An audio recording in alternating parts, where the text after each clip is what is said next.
Bismillahirrahmanirrahim. Assalamualaikum warahmatullahi wabarakatuh. Innal hamdalillah nahmaduhu wa nasta'inuhu wa nastaghfiruh wa na'udzu billahi min syururi anfusina wa min sayyiati a'malina. May yahdihillahu fala mudilla lahu wa may yudlil fala hadiyalah. Wa asyhadu an la ilaha illallah wahdahu la syarikalah wa asyhadu anna Muhammadan abduhu wa rasuluh. Allahumma shalli ala nabiyina Muhammad wa ala alihi wa man tabi'ahum bi ihsan ila yaumiddin. Allahumma inna nas'aluka ilman nafi'a wa rizqan thayyiba wa amalan mutaqabbala. Puji syukur kita panjatkan pada Allah. Selawat dan salam semoga tercurah pada Nabi besar, Nabi agung, Nabi kita Muhammad sallallahu alaihi wasallam. Malam ini kita bersyukur pada Allah bisa berjumpa kembali dalam kajian rutin kita tiap malam membahas kitab Bulughul Maram karya Imam Ibnu Hajar Al-Asqalani. Kali ini kita masuk pada bab yang baru, yaitu bab an-nafaqat. Bab tentang nafkah. Di sini kita akan lihat pembahasan tentang kewajiban nafkah. Terlebih dahulu saya bawa pengantar tentang nafkah ini yang dijelaskan oleh Syekh Abdul Al-Fauzan. Bab an-nafaqat. Nafaqat ini berasal dari kata nafaqatun. Kita sebut dengan nafkah. Sedangkan kalau kita bahas dari sisi lughah atau sisi etimologi, pengertian secara kata, ya, bahasa, yang namanya nafkah itu adalah berasal dari kata infak, artinya ikhraj, mengeluarkan.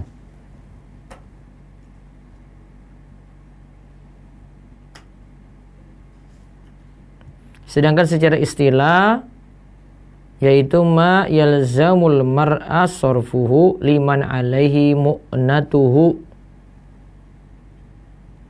min zaujatihi wa auladihi wa mamalikihi wa dawabihi wa nahwi dzalik.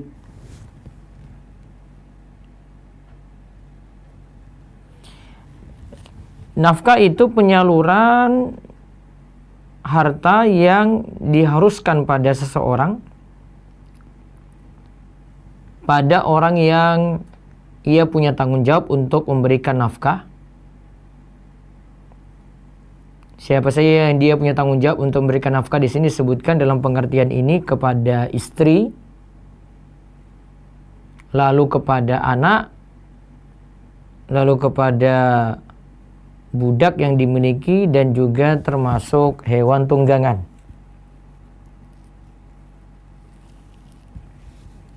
Berarti di dalam pengertian ini ada disebutkan ada penyaluran satu, terus ini diharuskan dua, terus yang ketiga ditujukan kepada orang yang nanti dinafkahi. Ada di situ istri, anak, budak, dan hewan tunggangan, dan semacamnya. Maka sebab nafkah itu jadi wajib, kata Syekh Abdul Fauzan, ada tiga. Sebab nafkah itu jadi wajib itu ada tiga. Yang pertama nikah, karena nikah. Yang kedua itu karena nasab. Yang ketiga itu karena al-muluk, kepemilikan. Saya rinci ya. Yang pertama karena nikah, yang kedua karena nasab, yang ketiga karena kepemilikan. Ya, sebab nafkah jadi wajib.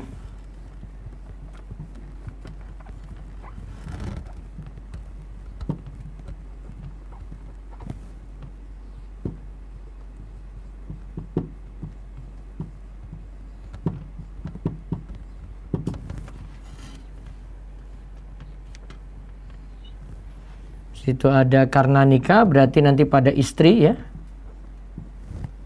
Yang kedua ini karena nasab, ini pada orang tua dan anak berarti. Yang ketiga karena al-muluk atau kepemilikan.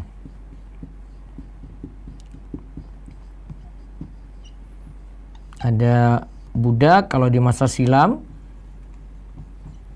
ada dawab hewan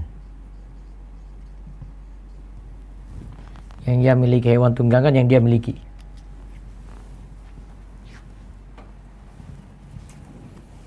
Ya, karena nikah di sini yaitu pada istri yang sahih. Kemudian karena nasab itu ada situ pada kerabat, ya. Kerabat di sini ada situ kepada ya, keturunan dekat maupun jauh.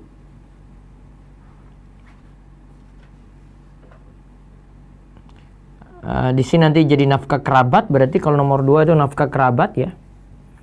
Kemudian ada karena kepemilikan itu karena ada budak, dia ada hewan tunggangan, itu pada hewan ternaknya yang dia miliki, ya. Kita sebut saja hewan tadi, ya. Pada hewan yang dia miliki yaitu hewan ternak. Dan kalau disebutkan di sini nafkah, maka nafkah kepada istri itu lebih utama karena ini bentuk timbal balik, artinya balasan dari istri telah melakukan kewajiban, suami memberikan nafkah. Dan gara-gara nafkah tidak terpenuhi nanti bisa terjadi fasakh, batalnya nikah. Itu makanya lebih ditekankan dari 3 tadi itu pada istri. Nah, sekarang kita lihat hadis yang pertama dari Aisyah radhiyallahu anha. Saya bacakan hadisnya terlebih dahulu. Ia berkata, dakhalat Hindun, bisa juga dibaca Hindu. Ya. Dakhalat Hindu bintu Utbah, imra'atu Abi Sufyan, ala Rasulillah sallallahu alaihi wasallam, faqalat ya Rasulullah inna Aba Sufyan rajulun syahihun la yu'ti minan nafaqah ma yakfini wa yakfi baniyah illa ma akhadtu min malihi bi ghairi ilmihi fal alayya fi dzalika min junahin. Faqal khudhi min malihi bil ma'ruf ma yakfiki wa yakfi banik. Muttafaqun alaih. Dari Aisyah radhiyallahu anha, ia berkata, Hindun binti Utbah, istri Abu Sufyan, menemui Rasulullah sallallahu alaihi wasallam seraya berkata, wahai Rasulullah, sesungguhnya Abu Sufyan seorang laki-laki yang pelit. Rajulun syahihun.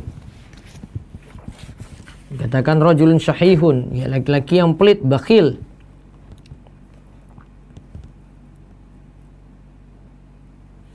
Namun istilah syahihun itu a'ammu minal bukhl, lebih umum daripada bakhil, pelit.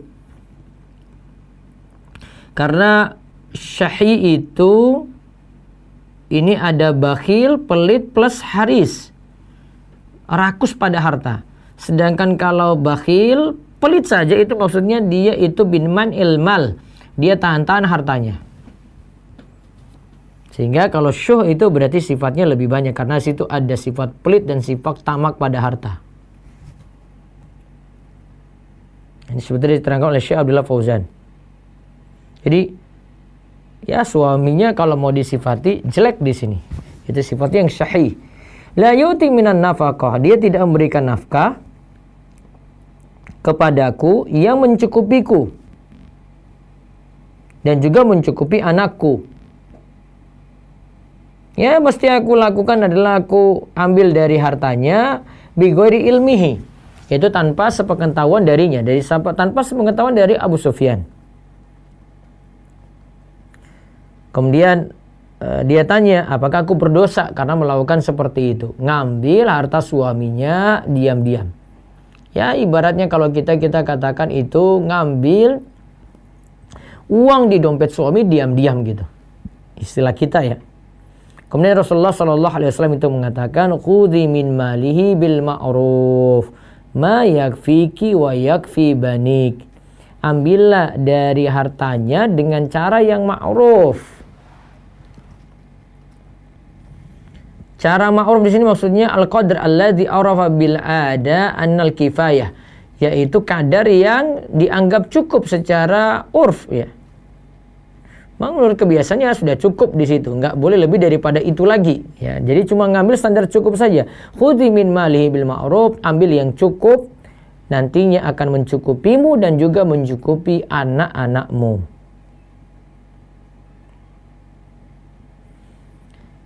Nah, hadis ini jadi dalil, ada berapa faedah dari hadis ini?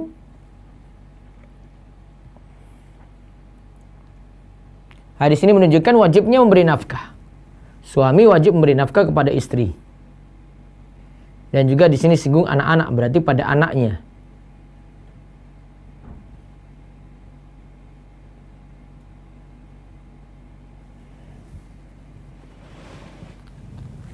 Kemudian yang kedua, anak juga wajib dinafkahi dengan catatan anak tersebut shagiran, masih kecil, atau yang kedua baligon maridon wa huwa mu'sirun. Ada juga dia sudah balik tetapi dalam keadaan susah, sakit, mungkin menderita penyakit, wa mu'sirun, dan dia dalam keadaan susah. Jadi yang wajib dinafkahi oleh orang tua, anak yang bagaimana? Anak yang masih kecil, belum balik, atau anak sudah balik namun menderita sakit yang dia itu dianggap orang yang sulit. Maka anak juga dinafkahi.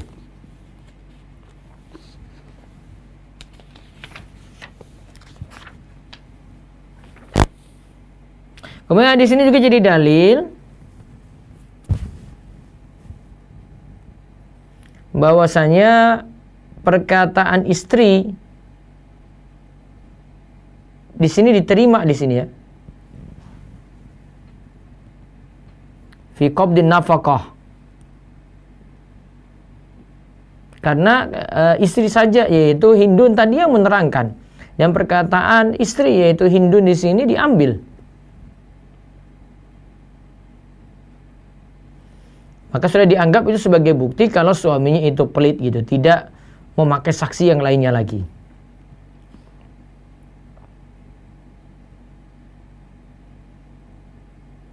Kemudian faedah yang lainnya lagi, di sini jadi dalil wajib ada nafkah ya dari suami.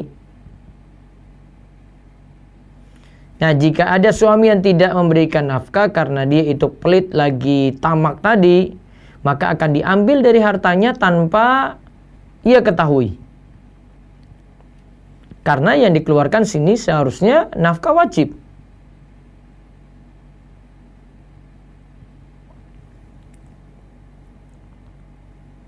Kemudian faedah yang berikutnya lagi, di sini dijadikan pelajaran penting, nafkah yang wajib itu adalah standar kecukupan. Yang lebih dari cukup itu bukan wajib lagi. Standar nafkah yang wajib itu standar kecukupan. Jadi misalnya kecukupannya itu kalau secara urf hitung-hitungan orang ini cukupnya si istri itu dapat 1 juta. Maka nafkah yang cukup untuknya 1 juta itulah nafkah yang wajib. Jadi nafkah besarnya bagaimana yang diserahkan dari suami kepada istri? Nah, paling mudah dipahami adalah nafkah yang diserahkan dari suami pada istri adalah nafkah yang wajib, yaitu standar kecukupan. Berarti kalau lebih dari cukup itu sudah tidak wajib lagi. Jadi tidak perlu pakai standar, oh ini besarnya sekian, ini kalau untuk orang Gunung Kidul ini nanti ini sekian, untuk orang Jakarta nanti sekian, untuk orang Sumatera sekian, enggak. Pokoknya standar kecukupan nanti masing-masing ya tempat, daerah, orang itu berbeda-beda. Dan standar kecukupan di sini ya tentu ya yang terkait dengan kebutuhan pokok ya. Tentu ini terkait nanti dengan kebutuhan pokoknya gitu.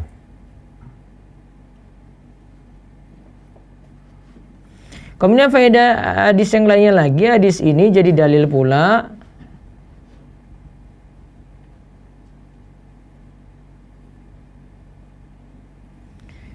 bahwa besaran nafkah, kalau kita lihat tadi kan Hindun kan nuntut, maka besaran nafkah ketika terjadi perselisihan ini dilihat kepada keadaan istri dan bagaimana kadar yang cukup untuk istri.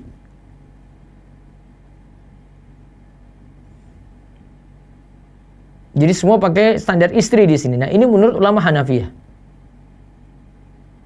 Namun ada pendapat yang lain katakan nafkah itu dilihat dari keadaan suami istrinya sekaligus. Suami nanti keadaannya bagaimana, mampu nggak beri nafkah segitu. Istri nanti lihat, oh istri sudah mencukupi apa belum itu. Kemudian ada juga pendapat ketiga yang mengatakan bahwasanya nafkah itu yang jadi patokan adalah dilihat dari keadaan suami. Kalau tadi pertama keadaan istri, kedua ini keadaan dua-duanya, ketiga ini pendapat ketiga keadaan suaminya.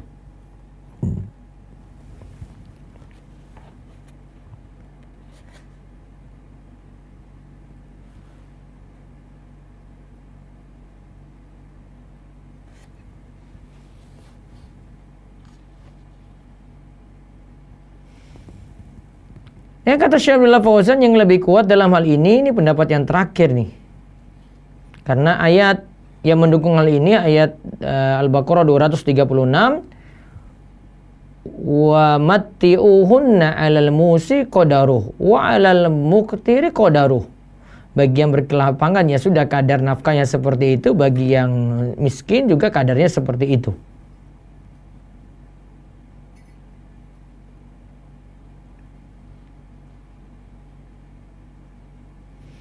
Sedangkan hadis Hindun yang kita bahas, kata Syekh Abdullah Fauzan, itu bukan jadi patokan bahwasanya kalau nafkah itu dilihat dari keadaan istri, bukan. Karena Nabi SAW tahu keadaan Abu Sufyan. Sebenarnya Abu Sufyan itu mampu memberikan nafkah. Maka Nabi SAW sarankan kepada istrinya, ya sudah ambil yang mencukupimu dari harta suamimu. Maka tetap di sini kata Syekh Abdullah Fauzan berarti memperhatikan keadaan suami.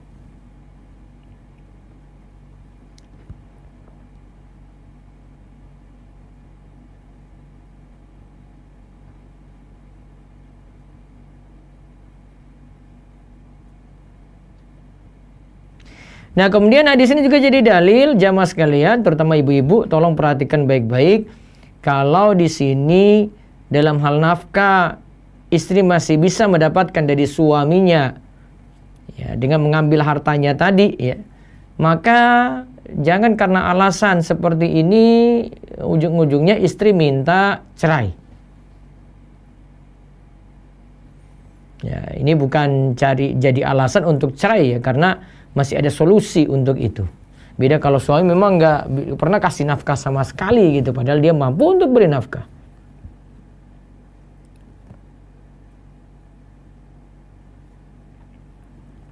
Kemudian tadi tentang kadar nafkah, ya besarannya seperti apa Allah dan Rasulnya tidak tetapkan, maka kita kembalikan kepada urf. Ya, kadang masing-masing tempat ya. Ya, mungkin kalau kita pakai standar UMR atau standar daerah gitu, nanti berbeda-beda.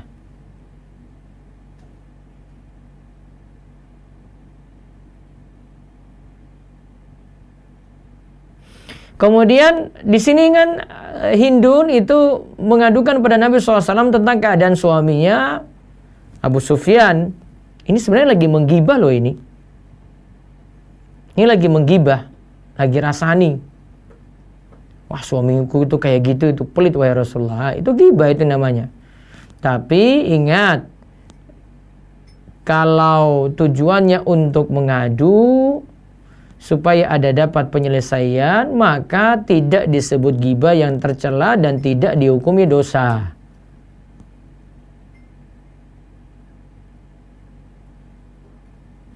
Kemudian faedah yang terakhir dari hadis ini, boleh mendengar perkataan perempuan non mahram ya, ketika memberikan fatwa atau memberikan ya jawaban dalam masalah hukum. atau yang lainnya seperti itu, selama tadi ya aman dari godaan. Jadi kalau memang ada butuh, boleh saja si wanita tadi datang kepada seorang ustadz, kiai, kemudian minta fatwa.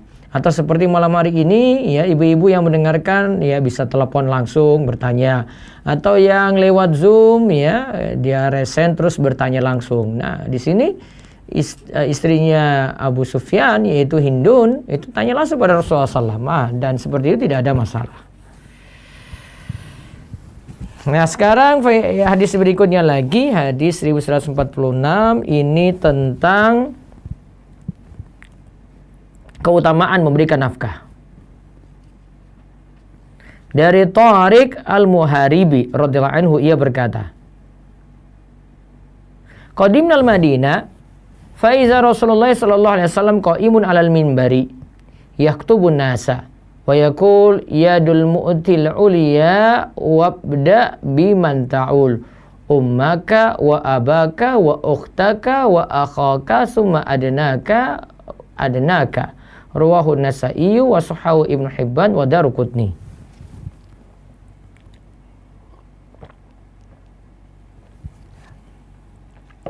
Dari Tariq Al-Muharibi, ia berkata, ketika kami datang ke Madinah, Rasulullah SAW berdiri di atas mimbar berkhutbah di hadapan orang-orang. Beliau bersabda, ingat, yadul mu'til uliya, tangan orang yang memberi di atas itu tentu lebih utama. Yadul mu'ti al-uliya, tangan pemberi itu adalah yang paling tinggi. Jadi yang memberi itu lebih utama. Wabda biman ta'ul, dahulukanlah dari orang yang harusnya kamu tanggung dulu. Maka ummaka, ada ibumu, dahulukan ibumu. Abaka, ada bapakmu, dahulukan bapakmu. Wa ukhtaka, ada saudara perempuanmu, dahulukan itu. Wa akhaka, dan saudara laki-lakimu. Summa adnaka wa adnaka. Summa adnaka adnaka. Terus yang lebih dekat lagi, yang lebih dekat lagi. Hadis ini dikeluarkan oleh Nasa'i, disahihkan oleh Ibnu Hibban dan Daruqutni.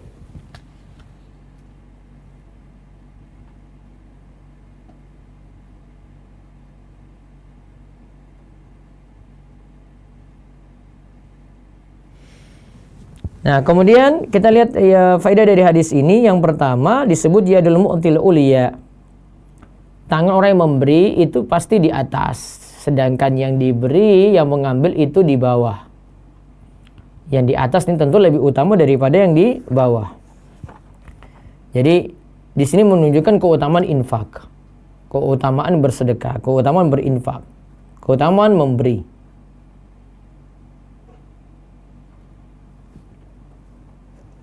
Kemudian hadis ini juga jadi dalil hendaklah kita berbuat baik kepada kerabat dengan cara mendahulukan mereka dalam hal nafkah. Tapi ingat ya tadi ya, sebagaimana di awal kita sebut, tetap nafkah istri lebih didahulukan, itu lebih utama. Karena kalau nafkah istri itu sifatnya muawadhah. Ya, istri ada jasa ke kita, kita balas gitu. Muawadhah itu kita artikan transaksi yang timbal balik gitu.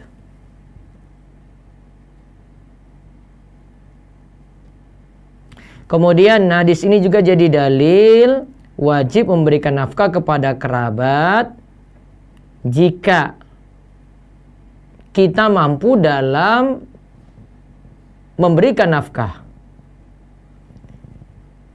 Kemudian orang yang diberikan nafkah tadi memang dalam keadaan butuh.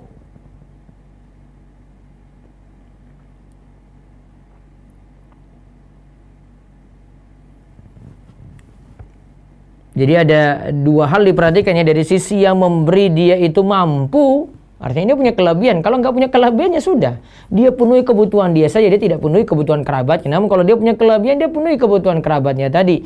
Wal munfaq alai, dan kemudian orang yang diberi itu muhtajan, dalam keadaan butuh. Jadi tadi misalnya disebutkan saudara perempuanmu, saudara laki-lakimu. Kapan memberi nafkah kepada mereka? Yang pertama ketika yang memberi itu mampu. Kemudian yang kedua ketika yang diberi itu memang dalam keadaan butuh.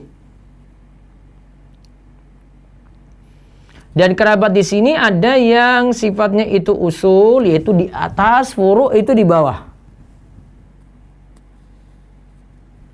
Dan kerabat juga di sini yang dimaksudkan adalah yang punya hubungan mahram. Berarti ada 3 ya. Yang usul di atas, yang furu di bawah, juga yang punya hubungan mahram. Nah, kemudian hadis berikutnya lagi kita lihat, yaitu hadis tentang menafkahi budak. Dari Abu Hurairah radhiyallahu anhu, ia berkata, Rasulullah sallallahu alaihi wasallam bersabda, lil mamluki ta'amuhu wa kiswatuhu wa la yukallafu minal amali illa ma yutiku. Dari Abu Hurairah radhiyallahu anhu bahwa Rasulullah sallallahu alaihi wasallam itu bersabda, hamba yang dimiliki yaitu budak itu diberi makan dan pakaian, wajib diberi makan dan pakaian. Dan tidak dibebani pekerjaan kecuali yang ia mampu saja.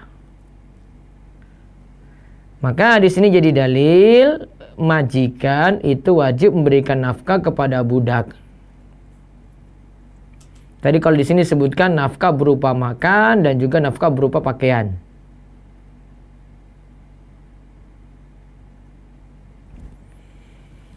Kemudian faedah yang kedua, kalau mau diberikan pekerjaan, dibebani pekerjaan, maka sesuai dengan kemampuannya.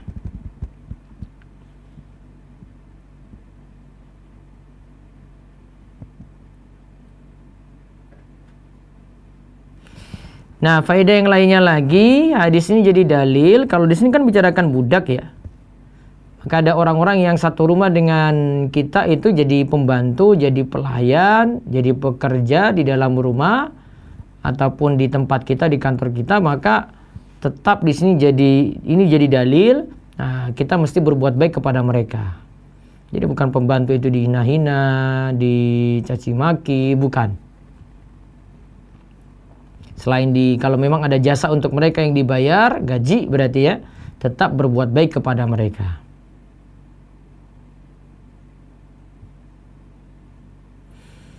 Kemudian yang berikutnya lagi hadis ini tentang wajibnya nafkah suami kepada istri. Dari Hakim bin Muawiyah al-Qushairi an Abi, dari bapaknya, ia berkata, qultu ya Rasulullah, ma haqqu zaujati ahadina alaikal an tut'imaha idza ta'imta wa taksuha idza tasaita. Al-hadis wa taqaddama fi isyratin nisa. Kemudian hadis 1149, tadi 1148. Wa an Jabirin radhiyallahu anhu anin Nabi sallallahu alaihi wasallam fi hadisil haji bitulihi qal fi dzikri nisa'i walahunna alaikum rizquhunna wa kiswatuhunna bil ma'ruf akhrajahu Muslimun.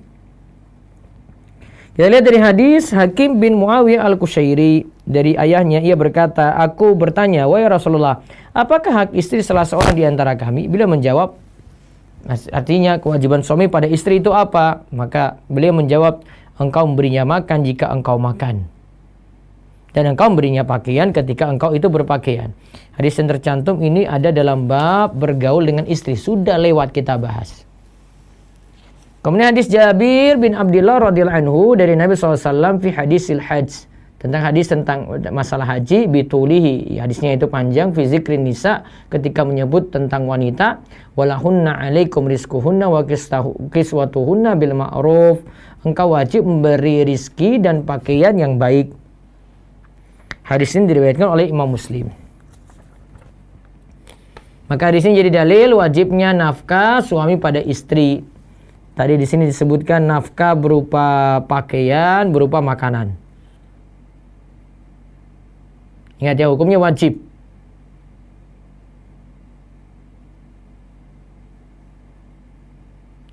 Kemudian besaran nafkah bagaimana? Nafkahnya, yang faedah yang berikutnya, nafkahnya itu diberikan dengan cara yang ma'ruf.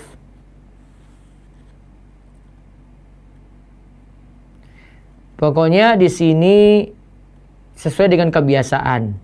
Nanti tergantung tempatnya, waktunya itu kapan.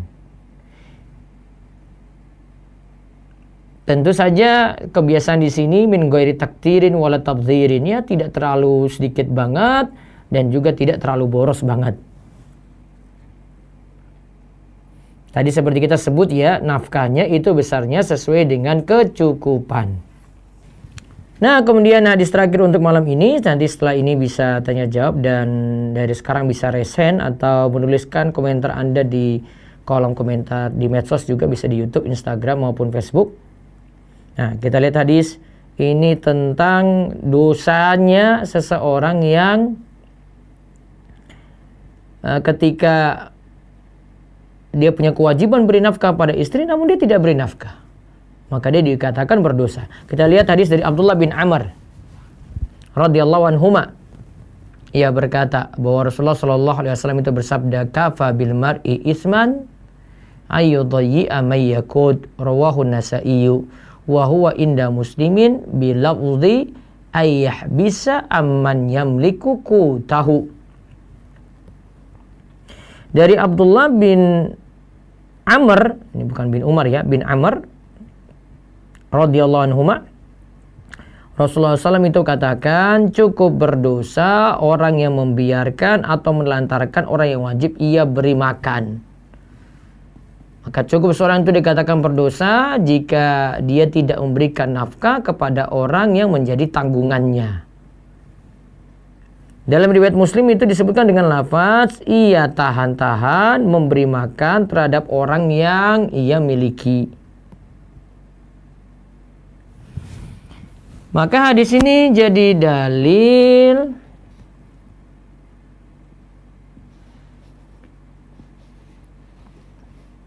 tentang tanggung jawab memberi nafkah. Ini beri nafkah kepada siapa? Kepada orang yang dia tanggung nafkahnya. Di situ ada istri, di situ ada anak-anak, di situ ada kerabat. Namun tadi dia kerabat itu selama yang beri nafkah kepada kerabat itu selama kita mampu dan kerabat itu butuh. Tadi ya sudah jelaskan ya. Selama kita mampu, kerabat itu butuh. Jadi di sini ada orang yang kita punya tanggungan, artinya ini jadi beban kita. Ketika kita lalaikan nafkah tadi, kita berdosa. Maka Syekh Abdullah Fauzan katakan, fal wajib 'alal insan, wajib bagi tiap orang ayatakillah ta'ala. Dia bertakwa kepada Allah. Wa yubzilun nafaqah liman hiya lahum.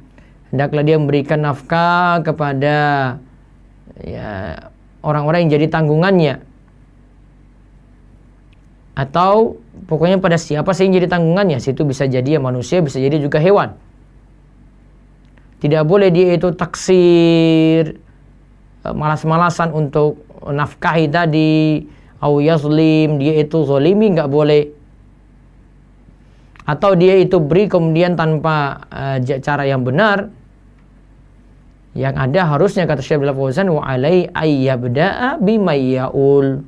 Hendaklah dia memulai memberikan nafkah kepada orang-orang yang jadi kerabatnya terlebih dahulu. Wallahu a'lam bishawab. Demikian yang kita bahas untuk malam ini. Besok kita masih bahas malam Senin ya, tentang perihal nafkah juga.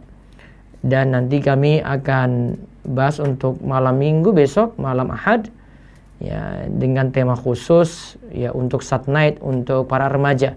Besok tentang kiat-kiat menulis. Mudah-mudahan jadi ilmu yang manfaat insyaallah. Baik, silakan dari Zoom dulu sambil saya nanti pantau. Yang ada di medsos bisa bertanya juga ya, masih ada waktu 15 menit untuk bertanya. Baik, silakan yang raise hand dari Ibu Fania. Silakan Ibu Fania. Assalamualaikum warahmatullahi wabarakatuh, Ustaz. Waalaikumsalam warahmatullahi wabarakatuh. Saya ingin bertanya, Ustaz. Ya. Apakah berdosa seorang suami meninggalkan seorang istri dalam berbulan-bulan untuk berdakwah sehingga seorang dinafkahkan, terkadang seorang istri mencari nafkah? Coba diulang lagi, suaranya agak terputus. Boleh jadi dari kami, boleh jadi dari sana. Diulang lagi pelan-pelan. Apakah berdosa seorang suami meninggalkan seorang istri dalam berbulan-bulan untuk pergi berdakwah sehingga seorang istri tak di bahkan terkadang seorang istri mencari nafkah. Ya tadi masuk hadis yang terakhir ya. Kafa bil mar'i isman ayyadayya ma yakut. Cukup dikatakan berdosa jika ada yang melalaikan orang yang harus jadi tanggungannya. Suami pergi walaupun tujuan dakwah, istrinya jadi susah, istrinya malah cari nafkah, atau ada istri juga cari utangan, atau malah ngemis-ngemis ke tetangga, suami kena dosa. Hadisnya tadi jelas, hadis terakhir yang kita bahas. Satu lagi Ustaz. Ya silakan. Apakah bisa dikatakan kita saudara kandung ketika kita beda ayah tapi satu ibu? Beda ayah Tapi satu ibu. satu ibu, Iya. berarti saudara ya. Terus Jadi mahram itu Ustaz? mahram kan satu ibu, satu susu berarti. Nah, Iya, saudara. sekarang kita kayak Mahram ya.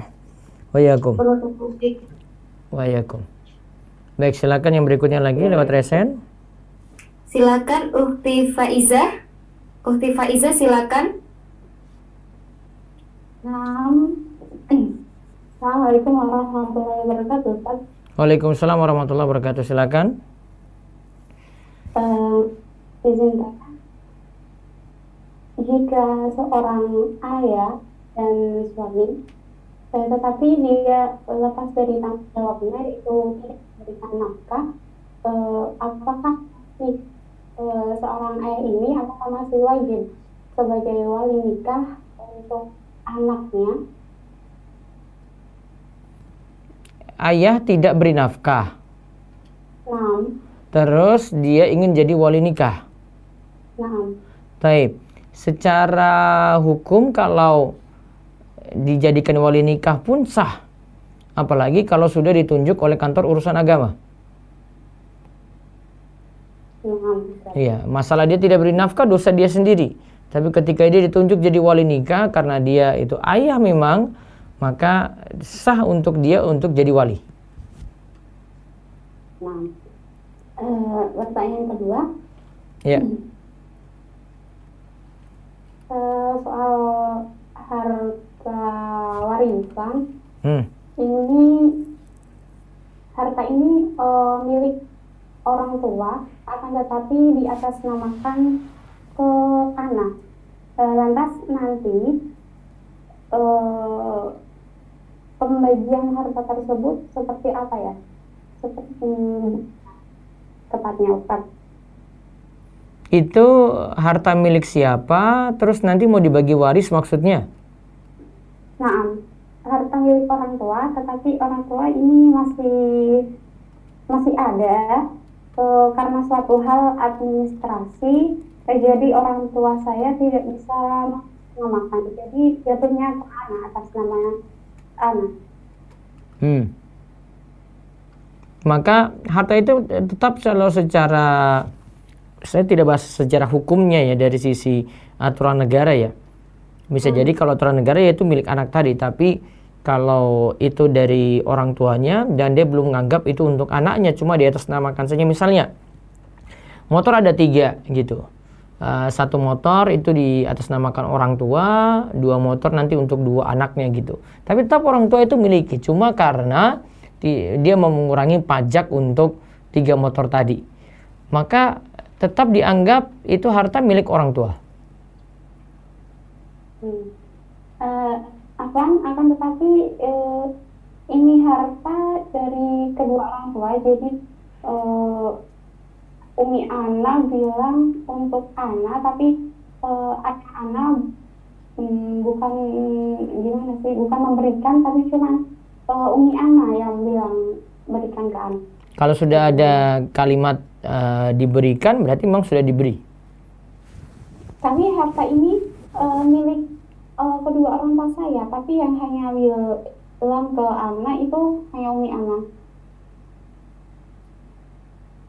Coba kalimatnya diulang. Saya bingung jawabnya. Ini hartanya milik kedua orang tua saya. Iya, Jadi terus? Terus? Akan tetapi Umi Ana bilang diberikan ke Ana. Nah, kontradiksi kan kalimat jenengan di situ. Kan kontradiksi itu.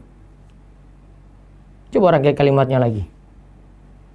Tadi bilang milik orang tua, terus sudah serahkan ke jenengan. Kontradiksi berarti kan?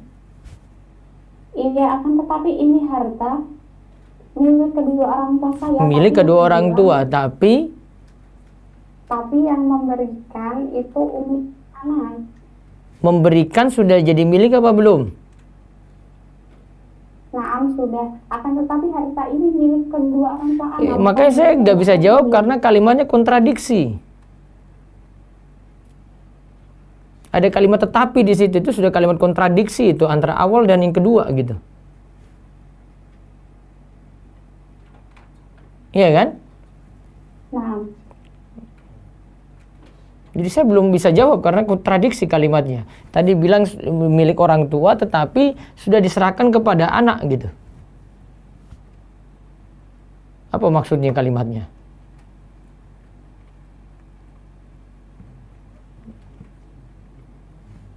Paham ya? Baik. Coba nanti diterangkan baik-baik lagi. Baik, yang berikutnya silakan. Silakan dengan Ibu Rahma. Ibu Rahma, silakan. Assalamualaikum Ustadz. Waalaikumsalam warahmatullahi wabarakatuh. Mau bertanya tentang sholat. Iya. Saya suka ketika sholat, kan awalnya sholat sunnah terus sholat fardu. Tapi saya suka lupa ketika sholat, saya pas sholat sunnah itu niatnya nggak niat sholat sunnah, niatnya sholat fardu kayak gitu. Berarti tidak boleh. Nah iya, apa saya harus ngebatalin sholatnya atau tetap lanjut karena pas lagi sholat Batalin. saya galau. Batalin. Iya. Batalin. Jadi ngulang dari awal. Iya, karena tidak sesuai dengan niatnya. Oke. Baik, terima kasih Ustadz. Iya, waalaikum. Baik, di resen lagi satu sebelum di chat silakan. Silakan Ummu Raisya. Ummu Raisya, silakan. Ummu Raisya. Assalamualaikum Ustaz. Ya, waalaikumsalam warahmatullahi wabarakatuh. Ustaz, yang dengan yang pas waktu menjelang maghrib itu kan anak-anak tidak boleh keluar ya Ustaz ya, mesti ditahan gitu. Iya, nanti kalau sudah agak malam baru boleh keluar gitu. Cuma pas mau maghrib saja. Anak ke masjid itu gimana Ustaz? Apa? Ke masjid waktu maghrib itu? Yang penting dengan orang tua. Dengan orang tua ya? Iya, tidak dia buat keliaran sendiri nggak boleh. Oh ya, baik Ustaz. Jazakallah khairan Ustaz. Assalamualaikum. Waalaikumsalam warahmatullahi wabarakatuh. Bisa baca yang di chat dulu, pilih 2. Iya. Baik Ustadz. Ustadz, apakah termasuk memberi nafkah ke istri jika si suami tidak bekerja tapi memodali istrinya untuk berdagang dan si suami tidak membantu istrinya untuk berdagang? Tetap masih ada kewajiban nafkah, itu baru modal. Namanya modal balik berarti. Ya kan, dia kasih modal, kecuali ini untuk kamu, sudah itu untuk nafkahmu di situ semuanya gitu. Tapi apa yang dimaksud dengan modal tadi nanti dirinci lagi kalau gitu ya, karena ada 2 kemungkinan ya. Modal ya cuma dikasih saja nanti ditarik suami lagi, bisa jadi seperti itu. Bisa modal yang kedua ya sudah itu nafkahmu dari modal ini gitu. Tapi kalau hakikat nafkah itu pemberian tadi ya, penyaluran harta kepada orang yang diberi tanggungan. Jadi kalau memang kebiasaan urfnya itu ada tiap bulan dikasih ya tiap bulan dikasih, ada yang tiap pekan ya tiap pekan gitu, tergantung keadaan tempat, waktu ya, daerah masing-masing, keadaan orang juga masing-masing. Wallahu a'lam. Terus satu lagi dari chat. Nah, Ustadz, selama berkeluarga kurang lebih 36 tahun, Ana tidak pernah diberi nafkah dan qadarullah Ana pun tidak minta karena Ana pegawai juga. Jadi untuk biaya makan dan pakaian Ana serta anak-anak cukup dengan gaji Ana. Apakah suami berdosa tidak memberi nafkah karena Ana ikhlas tidak diberi nafkah, Ustadz? Ya, kalau istri ikhlas ya sudah berarti. Tetapi tetap ada nafkah dari suami kepada istri. Tadi sifatnya kalau kita bahas pada istri wajib berarti. Sekadar kebutuhan pokok saja ada nafkah dari suami begitu. Wallahu a'lam. Nanti coba kita bahas tuntas nanti di hari Senin. Malam Senin saya kaji lagi, masih ada lanjutannya. Baik. Dari chat lagi silakan satu. Ustadz, jika suami mempunyai 3 istri, istri pertama punya 4 anak istri, yang kedua punya 3 anak, dan istri ketiga punya 2 anak. Nafkahnya bagaimana Ustadz? Sang suami mempunyai gaji tetap tiap bulannya 10 juta. Berarti situ dia tanggung 3 istri plus 4, 3, 2, 9 anak. Dia tanggung semuanya. Wajib ditanggung semuanya. Ya, terus satu lagi dari chat. Nah, Ustadz, bagaimana bila ada wanita yang suaminya sudah meninggal dan dia tidak bekerja? Siapakah yang harus memberikan nafkah untuk wanita tersebut dan anak-anak yang masih sekolah meskipun sudah balik atau belum balik? Tadi kerabatnya berarti ya? Kerabatnya nanti akan beri.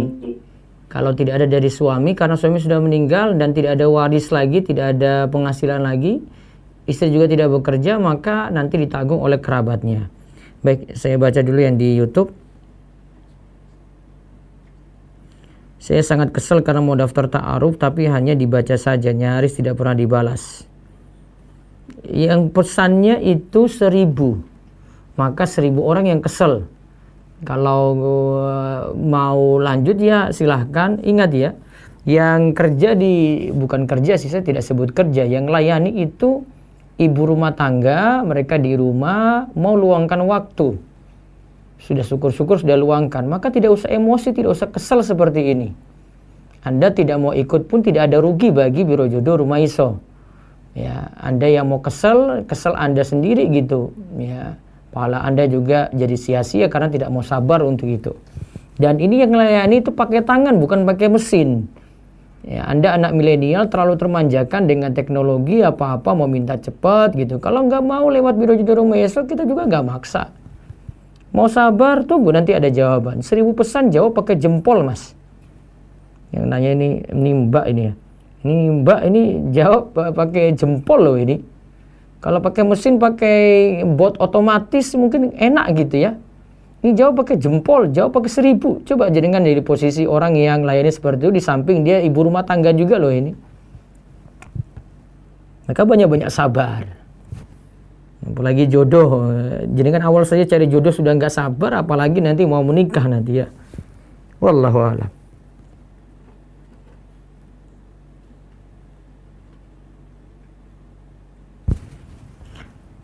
Saya cari dulu yang sesuai dengan materi sebentar. Nah, saya masih bingung mengenai nafkah. Apakah menafkahi istri berarti harta yang kita berikan pada istri menjadi hak istri sepenuhnya? Iya. Jadi suami tidak boleh minta biaya hidup dari situ. Dia hidup sendiri lagi gitu. Nanti nafkah sendiri lagi untuk istri. Tapi nafkah itu biasanya untuk kebutuhan pokok istri. Ya, berarti sudah serahkan pada istri itu jadi milik dia. Nanti kalau untuk kepentingan keluarga harusnya ada sendiri, karena nanti masuk di situ nafkah untuk anak berarti istri pegang. Biaya sekolah anak ya istri pegang juga misalnya. Nah, maka itu yang dimaksud tadi mungkin untuk keperluan keluarga. Kepentingan makan suami ada di situ juga. Tapi untuk istri ada untuk kebutuhan pokok sendiri istri. Dia beli baju, dia kalau itu pokok bagi dia, ya ada kebutuhan-kebutuhan dia lagi, ya itu hak istri.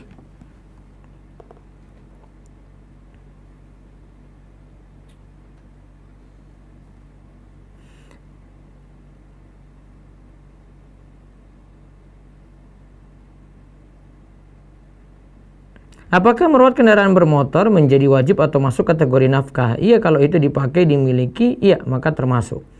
Ustadz, berapa persen dari gaji untuk nafkah ke istri? Tadi ya, kalimatnya sesuai dengan kemampuan yang beri dan kecukupan yang menerima gitu. Siapa menanggung nafkah janda dengan 3 anak yang mantan suami tidak menafkahi sama sekali? Ya, ada bisa dari janda itu sendiri kalau dia punya pekerjaan, bisa dari kerabatnya. Ya, kerabatnya. Namun kalau untuk anak-anak ya, kalau bisa suami tetap masih bisa beri. Wallahu a'lam. Sebentar, yang di Facebook lagi. Kalau seorang suami selingkuh, kemudian istri dibawa ke rumah orang tua, suami diam saja dan tidak minta maaf, apakah suami masih perlu menafkahi istri? Ya, selama itu masih istri, belum ada cerai, maka tetap dinafkahi. Dari Facebook ya. Terus dari Instagram. Saya masih tunggu. Baik, saya balik lagi ke Zoom, silakan. Yang resen silakan, ada 3 itu ya. Nah, dengan Ummu Syafwa silakan. Umma Syafa, Afan. Umma Syafa silakan. Assalamualaikum warahmatullahi wabarakatuh. Waalaikumsalam warahmatullahi wabarakatuh.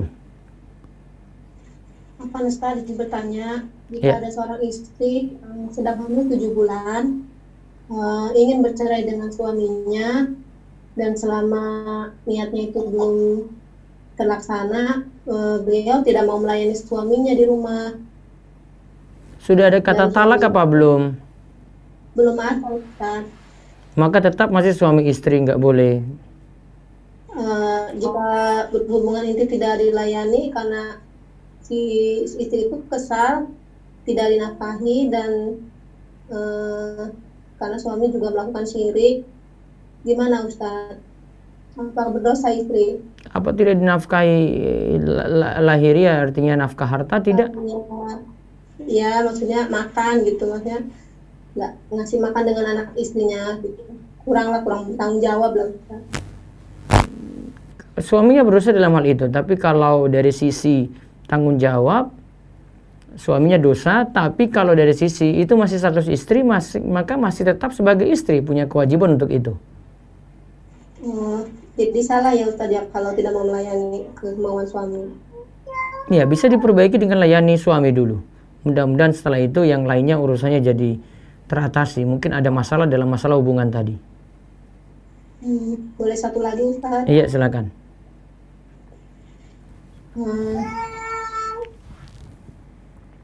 Jika si istri ini tidak ridho dengan perbuatan suaminya yang tadi sih dengan masalah nafkah itu, kemudian dia ingin bercerai, ingin gugat cerai suaminya, apakah itu alasan syar'i yang diterima agama supaya si istri ini sebenarnya takut tidak mencium bau surga Ustaz?